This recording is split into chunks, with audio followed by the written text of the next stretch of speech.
Before we kick off this adventure, don't forget to hit like on the video and let us know in the comments where you're watching from. The Texas wind spoke in three tongues. The first was the long, lonely wail rolling over the open plains. The second was the dry hiss of dust scraping against a cracked window, like brittle bones shaken in the dark. And the third, always the third, was the voice of Barlow Creed, the kind of man who would steal the breath from a woman's chest if he could put a price on it. For Mara Whitlock, a widow left with nothing but a failing homestead and a head full of memories, the wind had become her only companion. But the night the blue norther came down out of the north, it carried something else with it. Something new. Something bleeding. She was a poor widow with nothing left to lose. He was an Apache warrior who had already lost everything. This was not a story about love. It was about a debt, and how a single act of courage, buried deep in the mud and blood near Cinder Creek, would come back years later as a firestorm. The land of West Texas in 1873 was a cruel hand at work, and Mara Whitlock was one of its hardest sketches. She lived on 160 acres of stubborn dirt, land that had claimed her husband, Ellis Whitlock, 2 years earlier. It hadn't been an arrow or a bandit's bullet that killed him. It had been the land itself, a bad-tempered mule, a hidden stone, and a snapped neck. The preacher, Reverend Moore, had called it God's hidden design.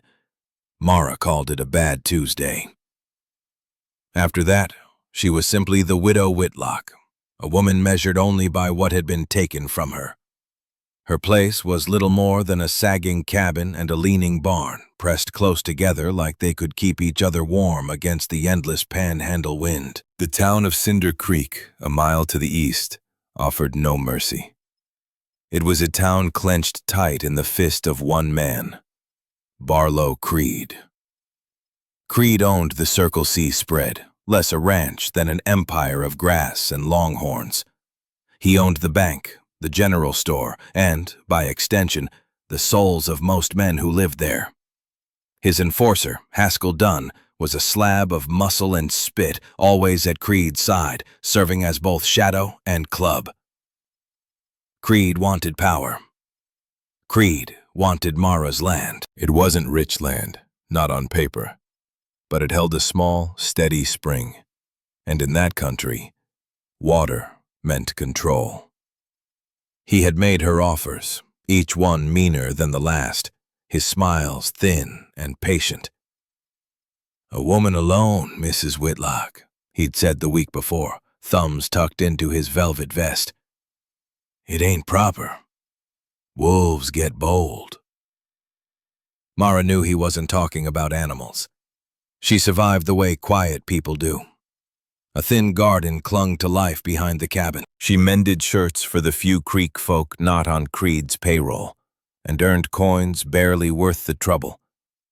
She moved through her days like a ghost in a faded calico dress, her face worn older than her years by sun and loss. The wind stayed with her. It whispered of failure, of loneliness, of the life Ellis had promised, and the land had taken back. Then, one evening in late October, the wind shifted. The air, once heavy and still, turned sharp with sudden cold. The northern sky bruised to a cit green. A blue norther was coming fast. Mara barred the cabin door, packed rags into the window seams, and counted her short stack of firewood. She was laying the last split log when she heard it. Not the wind. A low, broken sound, almost a cough, drifted from the barn. Her first thought was a wolf. Her second was one of Creed's men. Her hand closed around the worn axe handle by the door. She gripped it tight and pulled the cabin door open. The wind ripped it wide and slammed it back against the wall. She fought her way across the yard, 30 yards of flying grit and freezing air tearing at her hair and burning her eyes. The barn door hung half open, groaning on leather hinges. Mara slipped inside, axe raised. The smell struck first, thick and metallic, old blood soaked into hay. "Who's there?" she called, her voice swallowed by the storm. A groan answered. In the far stall, half buried in hay meant for her lone, aging mule, lay a man. He was Apache. Long black hair tangled with mud and blood. His body told a story of violence. A dark, wet stain spread from a bullet wound high in his shoulder. An older injury twisted his leg. Fever burned through him, his skin hot, his breathing shallow. He wore only a breechcloth and torn moccasins. Mara froze. Her thoughts didn't go to Ellis, but to the stories. The settlers found dead along the Pescado line. The raid tales Haskell Dunn told with cruel pride. Savages. The axe felt heavy in her hands. One swing would end it. No one would ever know. One less wolf for Barlow Creed to fear. The man's eyes fluttered open. They were not a monster's eyes. They were simply eyes. Dark, burning with pain. Defiant in a way that made her breath catch. He saw the axe. A thin, bloody smile touched his mouth, like a challenge. Mara Whitlock stood there while the storm screamed outside. She looked at the blade, then at her own shaking hands. "Damn you," she whispered. She let the axe fall. He was testing her nerve. Mara Whitlock stood over the dying man while the wind shrieked outside like a mad choir. She looked from the axe to the man, then down at her own hands, calloused, empty, trembling. "Damn you," she whispered. She let the axe drop. She went back to the cabin, not for a rifle, but for bandages and the last swallow of her whiskey. For 3 days the world became a spinning cage of white ice and black wind. The blue norther locked Mara and her unwanted guest inside a roaring tomb. The man, she refused to name him, hovered closer to death than life. The bullet in his shoulder had gone bad. Fever shook him hard, his mouth spilling words in a harsh tongue that sounded like stones striking together. Mara worked with a cold, furious focus. She was no nurse. She was a ranch wife, and she knew more about saving animals than men. She boiled water until her hands burned. With her sharpest skinning knife, she cut away dead, torn flesh. The man screamed, a raw, animal sound swallowed by the storm, and then went slack. She dug out the slug, a .44 caliber round, the same kind Barlow Creed and his men favored. That truth changed everything. He wasn't just a wounded Apache. He was being hunted by the same men who wanted her land. She tore her bedsheets into strips. She forced water, then thin broth between his cracked lips.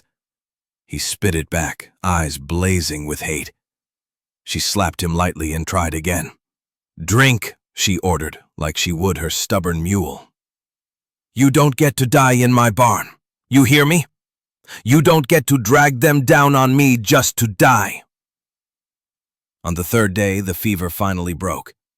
The storm left as suddenly as it had come. The silence afterward rang in her ears, broken only by the drip of melting ice. Mara stepped outside into a world scrubbed raw, bright, and frozen. That's when she saw the tracks. Not only the tracks of the man she was hiding, but 3 horses laid down just before the storm hit. They'd come close to her line, circled, then turned back toward Cinder Creek. They had been tracking him. The storm had wiped the trail clean, but they would return. She ran for the barn. He was awake, sitting upright with his back against the stall, his face drawn tight with pain. Using a strip of harness leather, he tried, one-handed, to bind his wound again. "They'll be back," Mara said, flat and certain. He stared at her. They were tracking you. Barlow Creed's men. At the name, his eyes narrowed. He knew it. Do you speak English? Mara asked. He gave the smallest shake of his head, almost nothing at all. But his eyes told her he understood enough. He gestured with his good hand, sweeping the barn, the cold, the emptiness of her place. You can't stay here, she said. Then softer to herself. I have a root cellar. It's small, but it's dark. She helped him to his feet. He leaned on her, and even weakened, his wiry strength surprised her. He couldn't have been more than 20. She was 34. She felt ancient.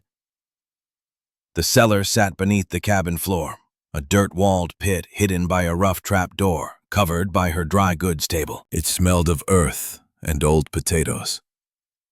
She gave him a blanket, a jug of water, and a bucket. Stay, she ordered, pressing a finger to her lips. No sound. He looked at her. For the first time, the defiance in his eyes softened into something else. Sharp curiosity. He raised his hand, fingers stained with his own blood. He pointed to his chest. Knox. It was the first word he'd spoken. Mara stared. Mara. He nodded once. Knox. A pause. A meaning carried without words. She closed the trap door, slid the table back into place, and sat down to her mending. She waited.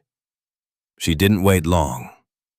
Just after noon, 2 riders approached, not with the rush of a posse, but with the slow, arrogant ease of men who believed they owned the ground beneath them.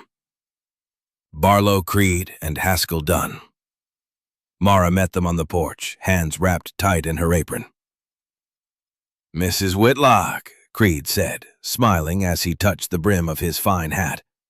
His black stallion stood proud beneath him. Dunn, on his piebald nag, spat a stream of tobacco juice that splashed inches from her boot. Mr. Creed? Mr. Dunn?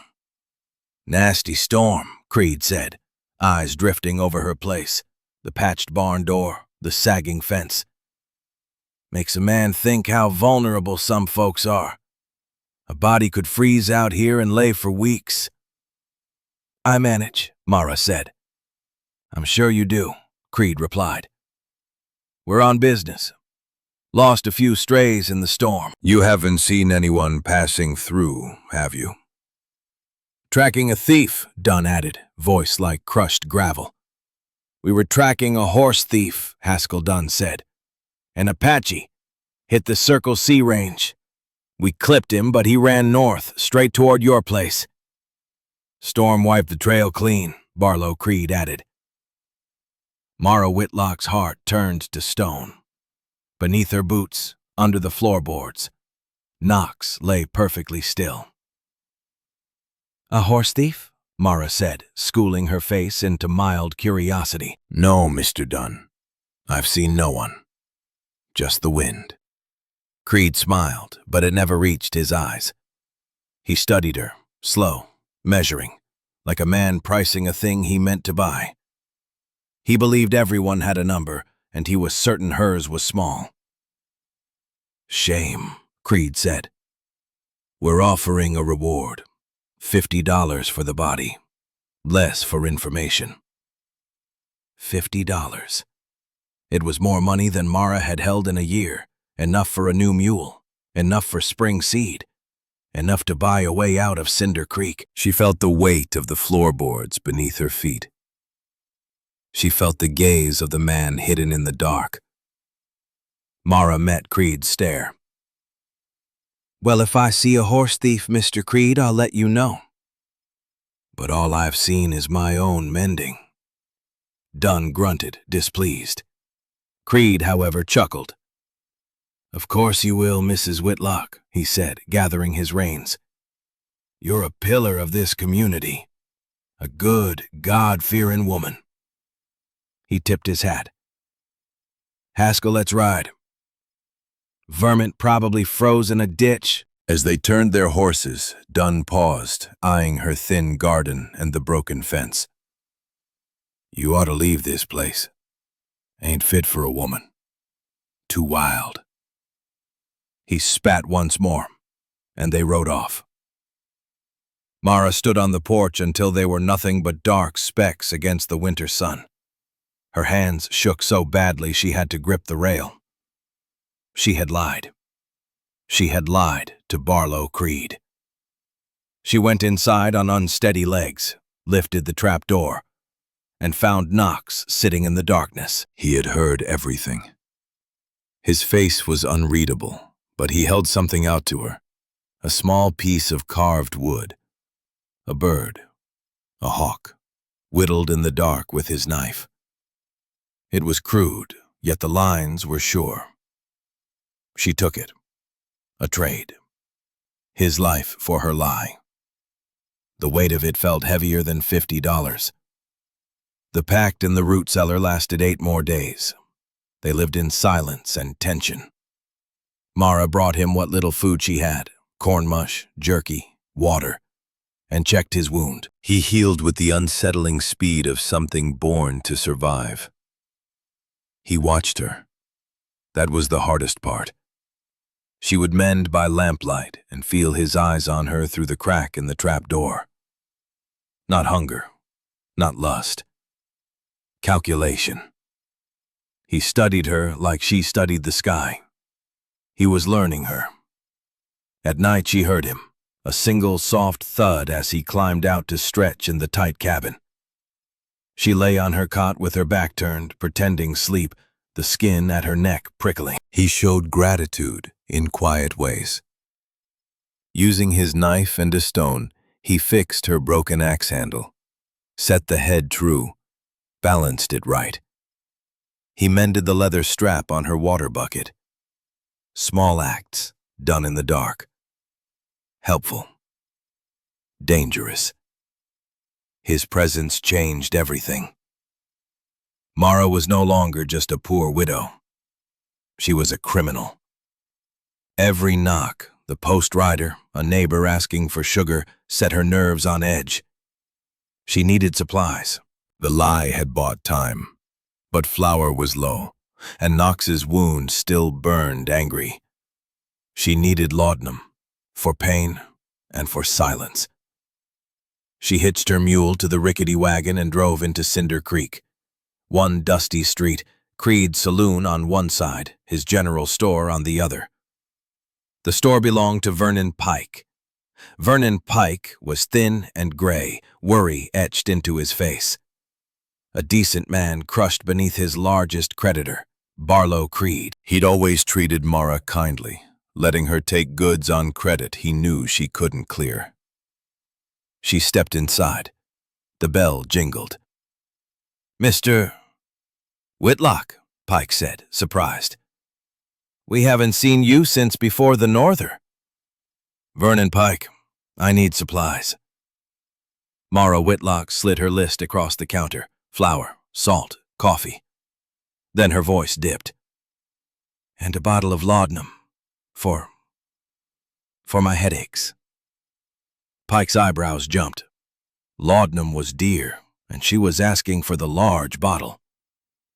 "Of course, Mrs. Whitlock," he said, glancing around the empty store as he opened his ledger. "That storm was a bad one. Real bad," he muttered while writing. "Barlow Creed is in a state. Lost cattle. Haskell Dunn has been sour all week, still hunting that Apache." "Is that so?" Mara said, eyes fixed on the cracker barrel. "Oh yes, swears he's still out there. Dunn says he's part animal, says his kind don't just die in a ditch." He looked up, worried. "You be careful out at your place. You're exposed." "I will. What's the total?" Pike winced as he wrote. "Mrs. Whitlock, it's getting high. Mr. Creed checks my books. I'll pay you. First of the month. I've got some mending coming in." It was a thin promise. They both knew it. He sighed, dust and defeat, and packed her goods into a crate, setting the laudanum at the bottom beneath the flour sack. "God be with you," he said. It sounded like goodbye. She was loading the crate when a shadow fell across her wagon. "Well, well, Look who's come to town." Haskell Dunn stood there, drunk, as usual before noon. He leaned on the wagon, blocking her path, breath reeking of cheap whiskey. "Mrs. Whitlock," he sneered, mimicking Creed's politeness. "Stocking up? Times must be good for the widow." "Excuse me, Mr. Dunn, I need to get home." "Home?" he laughed. "That shack? Creed ought to burn it, put you out of your misery." His eyes dropped to the crate. "What's in there? Flour? Coffee? Bet you've got some medicine." He reached in. Mara's blood iced over as his filthy hand brushed the flour sack. "You know," he said softly, eyes crawling over her. "Creed wants your land. But me, I think you're the real prize on that little patch." "Get your hand off my wagon, Haskell." The voice wasn't hers, yet it came from her mouth, steel cold. Dunn froze. So did Mara. The words sounded like someone done being afraid. He studied her. The drunken fog cleared, replaced by sharp, mean focus. He smiled, slow and ugly. "Feisty." He pulled his hand back. "Watch yourself, widow. Fires start easy this time of year. All that dry brush around your place." He sauntered toward the saloon. Mara's hands shook so hard she nearly dropped the reins. She snapped the mule forward, desperate to be gone. She didn't see Vernon Pike watching from his window. He'd seen everything. The look on Dunn's face, the fear on Mara's. Pike was a weak man, not a cruel one.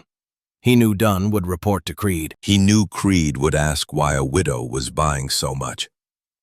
He stared at his ledger, the red ink flooding beside Mara Whitlock's name, and thought of his family, his store. He made a choice. Mara reached the cabin by dusk. The encounter had shattered her thin peace. "You have to go," she told Knox, not even lifting the trapdoor all the way. "Tonight. You're well enough. They're suspicious." He was already ready. He'd stitched a small satchel from torn canvas. He'd taken her last jerky and her skinning knife. She should have been angry. She was only tired. He rose from the cellar with fluid grace despite the wound. Standing in the cabin, he seemed to fill it for the first time. He was a warrior. She was a widow. Different worlds. He looked at her and knew, smelled the fear, the whiskey undone. "They come," Knox said. Not a question. "Yes." "Tonight," Knox said. He pointed at her, then at the door. "Run. With me." Mara Whitlock looked around the cabin. The broken chair, the cold hearth, the narrow cot where Ellis Whitlock had died. It felt like a prison. But it was hers. "No," she said. "This is my land. I'm not running from Haskell Dunn." His eyes hardened. He thought her foolish. He reached for the axe he had repaired, tested its balance. He was ready to fight. "No," Mara snapped, wrenching it from his hands. "No fighting. Not here. You'll bring the whole town down on me." "You'll die and take me with you." "We fight," he insisted. "No, we hide. Then you run." The flaw in her plan was simple. There was nowhere left to hide him. The cellar would be the first place they searched. "Water," he said, pointing outside toward the well. "The well?" She shook her head. "You'd drown." He frowned, then pointed past the barn to the dry creek bed 20 yards back, choked with fallen limbs and storm-tossed brush. "There," he said. It was a death trap, but it was all they had. "Go, now!" She pressed the bottle into his hand. "Take the laudanum. It'll help if you have to stay hidden." He looked at it, then at her, and tucked it into his breechcloth. At the door he paused. From his matted hair he pulled a single feather, red-tailed hawk, and pressed it into her palm. "Tabe," he said. "What?" "Tabe." He touched his chest, then hers. "Courage." Then he was gone. He didn't run. He vanished into the dusk. Mara waited. She sat in the chair, the hawk feather clenched in her hand, the empty axe handle across her lap. She didn't light the lamp. The moon was high when they came. She heard the horses first, 4 of them. Haskell Dunn and 3 Circle C hands. They were drunk. They were loud. "Where's the Indian, Whitlock?" Dunn roared, kicking the door open without knocking. Wood splintered. Mara didn't move. "Where is he?" Dunn demanded, his face purple in the moonlight. "Where is who, Mr. Dunn? Don't play dumb." He snarled and shoved the table aside.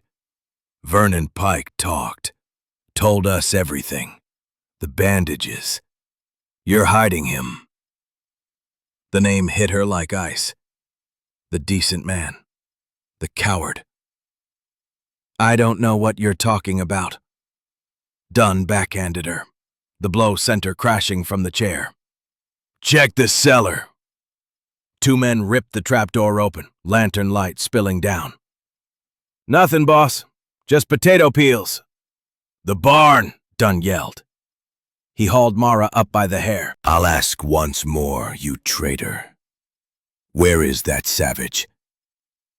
She met his eyes, blood from her lip dripping to her chin. "Go to hell, Haskell." Rage twisted his face. He slammed her into the wall. "He ain't here, but she knows. He's tainted her." He turned to his men. "She's a traitor to her own kind. Barlow Creed says this land needs purifying." He grabbed the kerosene lamp. "No," Mara whispered. "You brought this on yourself, widow." He smashed the lamp. Oil spread across the floor. He struck a match and tossed it. The cabin erupted in flame. "Now," Dunn said, his face warped in firelight. "Let's go find that Apache." They mounted up, laughing, and rode toward the creek bed. Mara stood frozen as the fire devoured the only world she had, the chair Ellis built, the cot he died in. Everything. A shout came from the creek. 1 gunshot, then another. She ran, not to the fire but away from it, toward the creek bed, her heart lodged in her throat. She ran straight into chaos. The creek bed was burning. Haskell Dunn and his men had set the dry brush alight, trying to smoke Knox out. Flames crawled along the arroyo, heat snapping and roaring. She saw him. Knox was trapped between 2 walls of fire. Dunn and his riders blocked the far end, rifles leveled. "Come on out!" Dunn screamed. "Come out and die!" Knox saw Mara Whitlock. His face hardened into pure fury. He gripped his knife. He was about to charge them. It would have been suicide. Mara did the only thing left to her. She screamed. "No, he's not there!" She ran between Dunn and the flames. "He's here! He went west! I saw him!" she shouted. "He stole my mule!" It was desperate, foolish, a lie made of panic. But it stopped Dunn. He hated Mara more than he hated any Apache. The thought that she might be tricking him burned hotter than the fire. "You're lying," he snarled. "Look!" she shrieked, pointing wildly into the dark plains. He's... In that heartbeat of hesitation, Knox moved. He didn't run west. He ran east, straight back toward the inferno of the burning cabin. He used the smoke, the confusion, the fire itself as cover. Dunn saw motion. He raised his rifle and fired. A sharp cry. Mara had thrown herself in front of the flames. She didn't know why, only that she had to. The bullet meant for the fleeing shadow tore through the soft flesh of her arm. She dropped to her knees, clutching the wound. "Damn it!" Dunn roared. He looked from the burning cabin to the bleeding woman, then to the darkness where Knox had vanished. He had lost. "Let him go," He snarled. "The coyotes will get him. Or we will." He stared down at Mara with cold contempt. You're nothing now, widow." He spat at her feet. "You're not even white, far as I'm concerned." They mounted up and rode away. They didn't even try to put out the fire. They left her bleeding in the dirt, her home burning behind her like a funeral pyre. Mara knelt in the ash, firelight painting her face. She had lost her house, her name, her place in the world. She opened her bloody hand. The hawk feather lay there, dark with soot. "Tabe," she whispered. For the first time, she laughed, a raw, broken sound. She was alive. And she was free. The fire that consumed Mara Whitlock's home drew a line in the ashes of her life. The woman who had been a widow, a victim, a pariah, she burned with that cabin. She walked away. She didn't go to Cinder Creek. She didn't go to the law. She simply walked. She went east, her wounded arm bound with a strip torn from her own dress, the hawk feather tucked into the bandage. The next 5 years became a lifetime. Mara's road was one of defiance, and then of hardening. She became a ghost. She followed the new railroad lines, a woman of the camps, hell on wheels, but not the way men like Dunn would have imagined. She wasn't a saloon girl. She was a laundress. She drifted through tent cities and boom towns, places like Abilene and Dodge City, scrubbing blood and filth from the clothes of buffalo hunters, gamblers, soldiers, and horse thieves. They knew her as Mrs. Whitlock, silent, gaunt. Her hair turned iron gray almost overnight. Her eyes had seen fire. She learned to be invisible. She listened. She heard the stories of the plains. She heard talk of the Indian problem. She learned to set bones, stitch wounds, and drink whiskey without flinching. She saved her money, coin by coin, sewn into the hem of her skirt. She never spoke of Cinder Creek. She never spoke of Knox. She never spoke of the fire. She became stone, worn smooth by a river of hardship. Knox's path was not one of hiding, but of fire and blood. He fled Cinder Creek with Dunn's bullet burning in his memory, and Mara's sacrifice carved into his soul. He believed her dead. He had seen her fall, seen the flames, seen the riders. He assumed they had finished what they started. He returned to his people with a darker purpose. He was no longer Knox, the one who walked alone. He became Knox, Red Hand. His people were starving. The great buffalo herds were gone, replaced by Barlow Creed's Circle C and 1,000 other brands. And the fire that had spared him once was only beginning. The U.S. cavalry was relentless, driven by officers cut from iron. Knox's father, the old chief, believed peace on the reservation might spare what little remained. Knox saw it for what it was, a slow, careful death. He told his story to the Apache circle. He spoke of the white world pressing in, of Barlow Creed, a man who stole land and water, of Haskell Dunn, a man who burned women, of Vernon Pike, who sold friends for coin. He spoke of Mara Whitlock, a white woman with courage, destroyed by her own people for a single act of mercy. They are not one people, he said. They are as broken as we are. They devour their own. His words burned. His fury carried weight. Young warriors, tired of waiting and starving under promises, gathered to him. Then came Palo Duro Canyon, the cavalry striking not to fight, but to erase. Horses slaughtered by the hundreds. Winter stores burned. The old ways ended there. Knox's father died on the reservation soon after, his heart finally giving out. But Knox was not at Palo Duro. He had taken a band, the Dispossessed, on a different kind of raid. Not for horses, not for women, for rifles. His power grew. He was no chief by blood. He became a war leader, chosen by warriors. He learned the enemy's ways and turned them back on them. Supply lines cut, rails torn up, money burned away.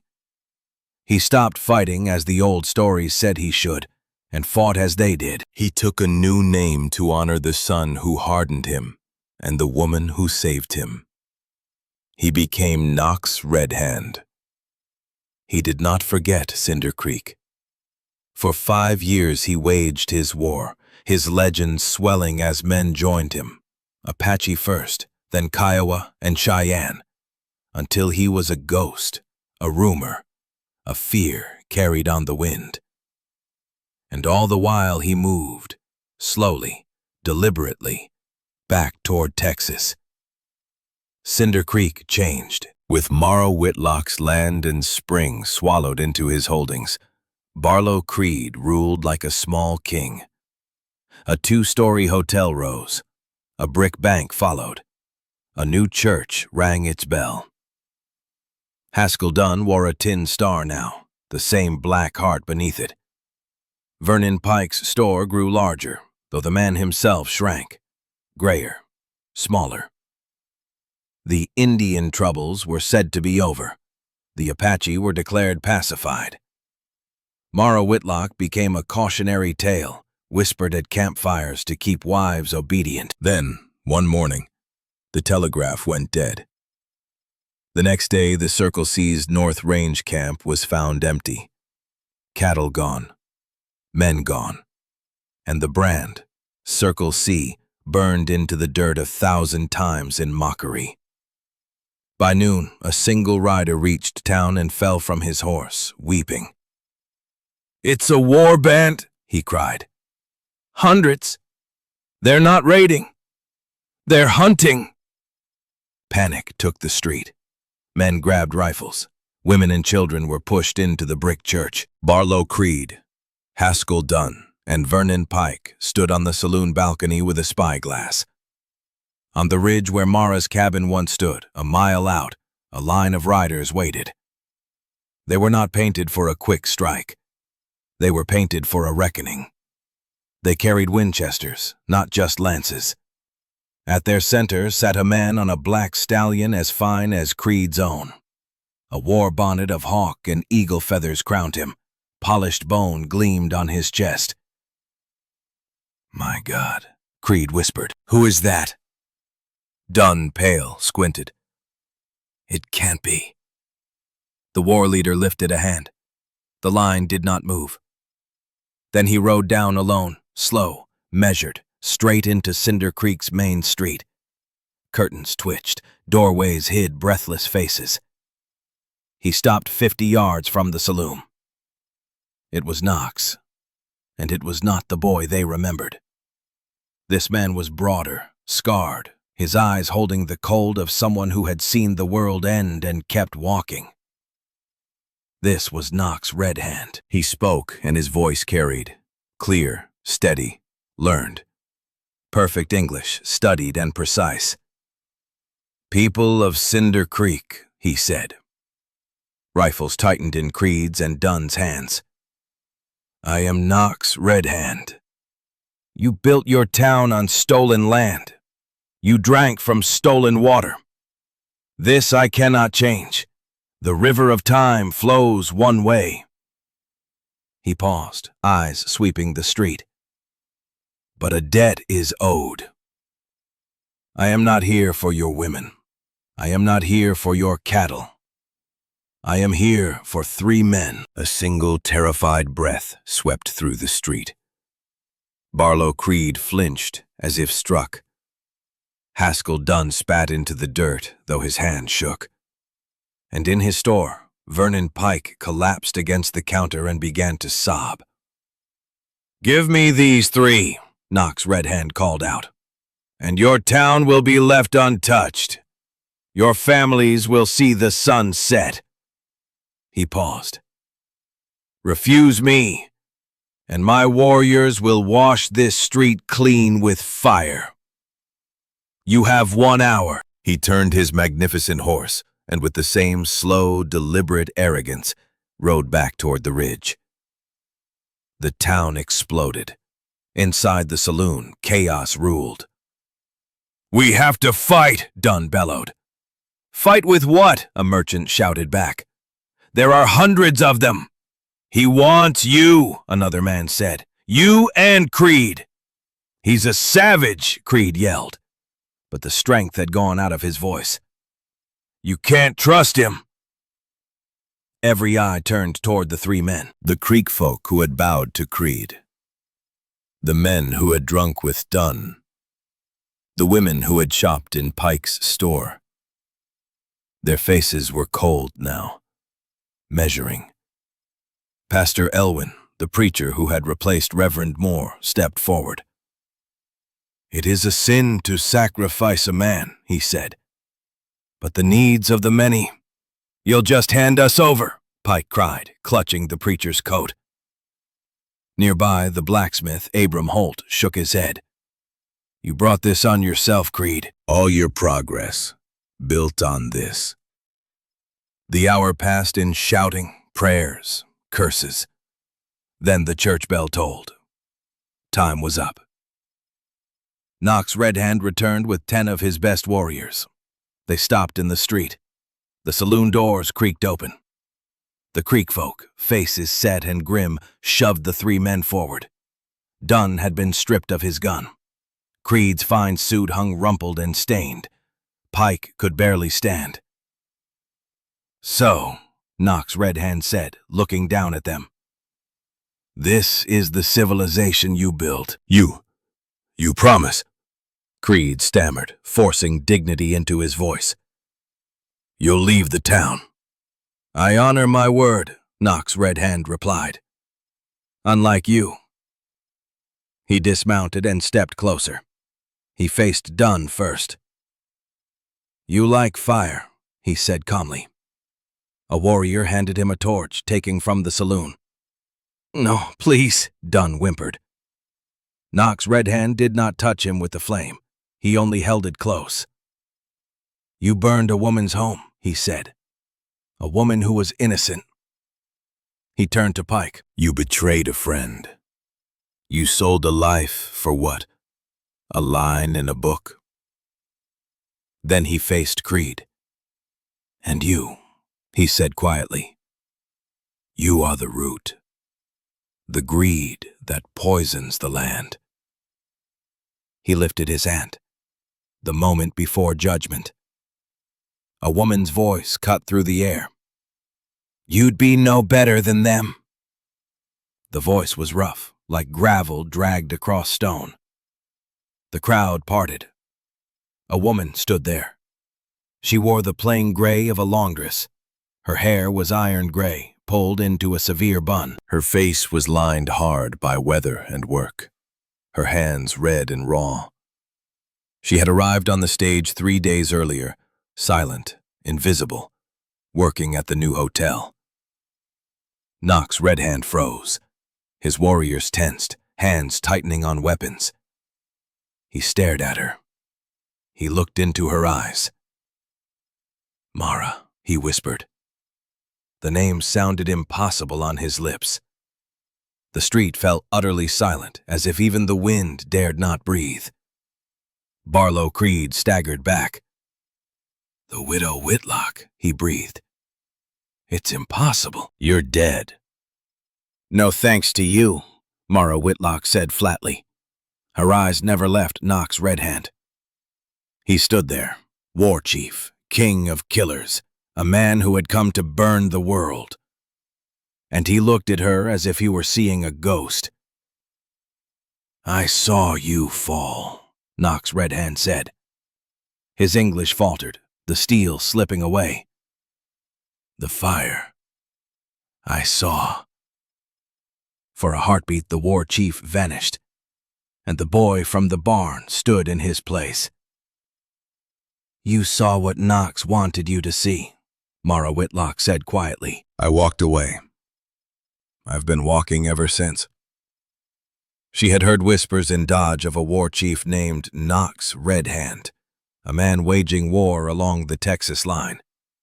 She had heard his name spoken low, a name said to mean a son's wrath. And she had heard the rumor that his war began in a place called Cinder Creek. She had taken every dollar she owned and bought a stagecoach ticket. She did not know why. Maybe to see the ashes. Now she stood between the war chief and the men who had destroyed her life. "Mara," Knox Redhand said. His voice hardened as he gathered himself. "These men did this to you. They must pay." "They will," Mara Whitlock replied. "But not like this. Not by you. If you kill them, you become another Knox, just another fire in the night. They are nothing." One of the Apache shadow riders snarled in Apache, protesting the honor shown to her. Knox Redhand turned sharply and answered in his own tongue, the words cracking like a whip. The warrior fell silent. He turned back to Mara Whitlock. The war on his face was more terrible than the one he had brought to the town. "They broke you," he said. "No," Mara answered. "They freed me. I was a widow in a shack waiting to die. They burned that woman. I am something else now." She looked at the three men. "Look at them," she said, her voice filled with a pity colder than hatred. "Are they a threat?" She pointed to Vernon Pike, sobbing in the dirt. "This one is a coward. His punishment is living with what he did." She pointed to Haskell Dunn. "This one is a dog. He's only brave when his master stands beside him." Then she looked at Barlow Creed. "He is the one you want," she said. "But if you kill him, you make him a martyr." She stepped forward, past Knox Redhand, until she stood directly in front of Creed. "His name," she said, her voice carrying across the street. "His power. That is what he is. Take that away. And he's just a man. Not a very good one." Knox Redhand watched her. He saw the wisdom in her words, colder, sharper than his own rage. He saw the truth.